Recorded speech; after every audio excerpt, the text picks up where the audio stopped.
හැම දිනකටම ආයුබෝවන්. අපේ ගෙවල් වල හැම ගෙදරකම මං හිතන්නේ තියෙනවා බාත්රූම් එකේ බිලේ ෂවර් එකට මේ වගේ හෝස් එකක් හයි කරලා. ඉතින් මේ හෝස් එක කැඩුනහම මේක ඇතුලේ තියෙන මෙන්න මේ විදිහේ බොහොම සොෆ්ට් රබර් හෝස් එකක්.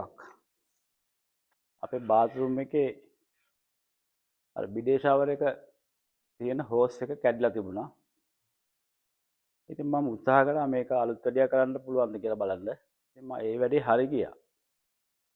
ඒක නිසා තමයි මම ඔබ හැම දෙනාටම එක්ක මේක බෙදා ගන්න තීරණය කරුවේ.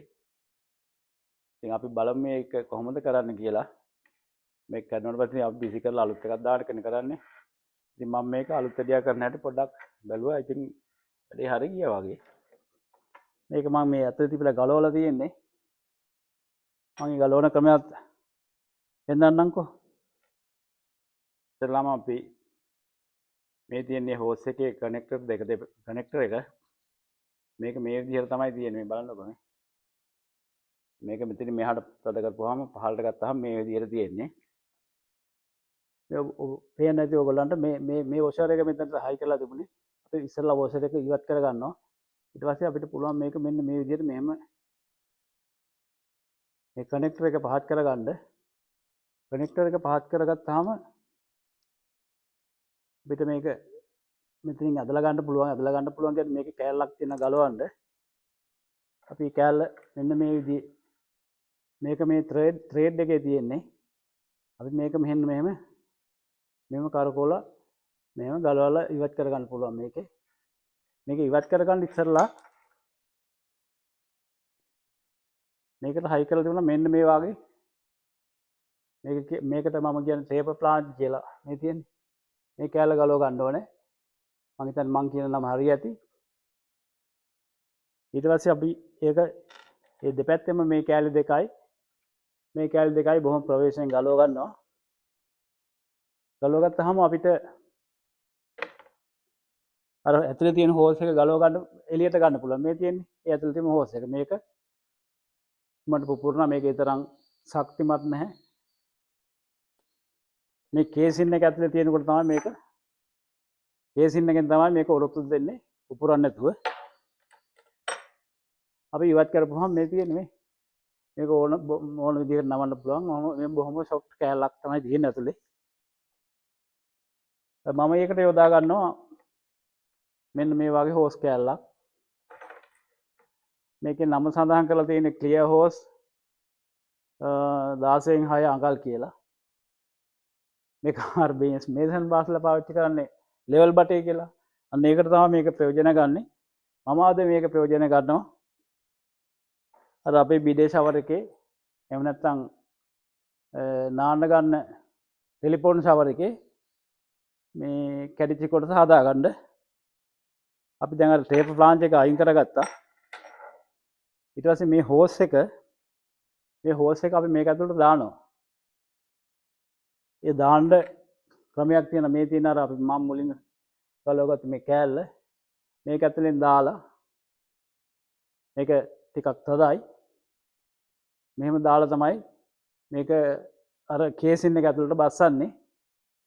ඉතින් මේක තද නිසා ඕන අපිට ග්‍රීස් පොඩ්ඩක් හරි ඔයිල් පොඩ්ඩක් හරි දැම්මත් පහසු වේවි.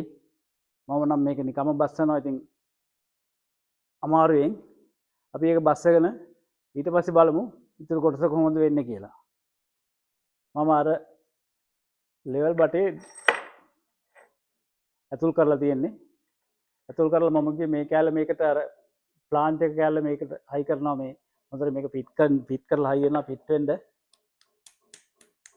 මෙහෙම ඉතින් පරිස්සමට මේවා ලොකු හයි ඒවා නෙමෙයි මේක තියෙන ස්පෙයා පාර්ට්. ඊට පස්සේ මේක අර මම ත්‍රෙඩ් එකෙන් ගැලෙව්වේ. ඒක මේක හොඳට මේකට ෆිට කරනවා දෙපැත්තටම මේ වගේ කෑලි දෙක ෆිට කරලා ඊට පස්සේ තමයි ඉතුරු වැඩ ටික කරන්නේ. ඒකත් අපි බලමු. ඊට පස්සේ හොඳට මතක තියාගන්න ඕනේ අපි අර හෝස් මේ හෝස් එක ඇතුළට දාලා කියනකොට මේ නට් දෙක මෙහෙම මේ පිළිවෙලට තියෙන්න ඕනේ. මේක ෆිට කරාට පස්සේ මේ නට් දෙක අපහ ඇතුළට දාන්න බෑ. මේ කේසින් එකේ මේ නට් දෙක ඒ කියන්නේ මේ දෙපැත්තේ හයි වෙන කෑලි දෙකනේ. ඒ දෙක මේක ඇතුලේ තියෙන්න ඕනේ. මේක එළියට ගන්න ගත්තොත් මේක හයි කරාට පස්සේ ආපහු දාන්න බෑ. ඒක නිසා හොඳට මතක තියාගන්න ඕනේ. මේ දෙක මෙහෙම ඇතුලේ තියෙන්න ඕනේ. මේ තියෙන්නේ මම අර ලෙවල් බටේ ඇතුලට දාලා මෙන්න මේ විදිහට තියෙන්න ඕනේ. කොන මේ විදිහට ලස්සනට සදට පිට වෙලා තියෙන්න ඕනේ. ඊට පස්සේ මේ තියෙන අර නට් එක මං කිව්වේ හයි වෙන අනිත් කොන. දැන් මේ කොනටනේ අපි මේක හයි කරන්නේ.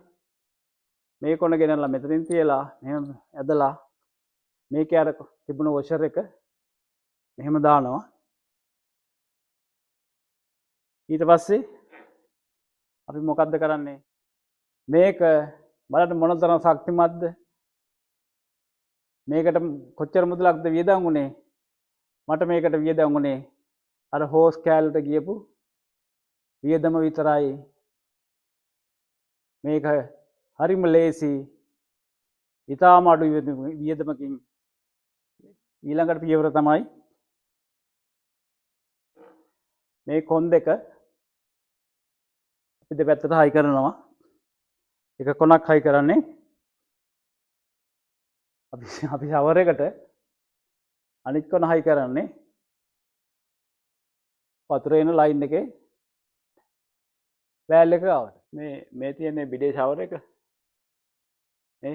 මේක මේ පැත්තට හයි කරනවා. මේක මේ පැත්තට හයි කරලා ඊට පස්සේ අනිත් කොන අපි බිත්තියේ තියනවානේ. බිත්තියේ තියෙන වතුරේ ලයින් එක තියෙන තැන ටැප් එක එතෙන්ට හයි කරා. ඊට පස්සේ මේක අගේට වැඩ කරනවා. ඉතින් මේක ගොඩක් කල් පාවිච්චි කරන්න පුළුවන්. මොකද මේක ඇතුලේ තියෙන්නේ අර ලෙවල් බටේ ගන්නකම වැඩි නිසා ලේසියෙන් කැඩෙන්න බිඳෙන්නේ නැහැ. ගොඩක් කල් පාවිච්චි කරන්න පුළුවන්. ඉතින් ඒක නිසා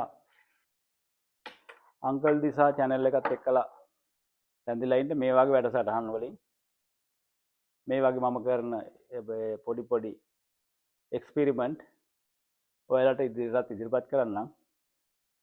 හැම දිනාටම දීර්ඝායුෂ වේවා, නිරෝගී සුවය වේවා කියලා මම ප්‍රාර්ථනා කරනවා.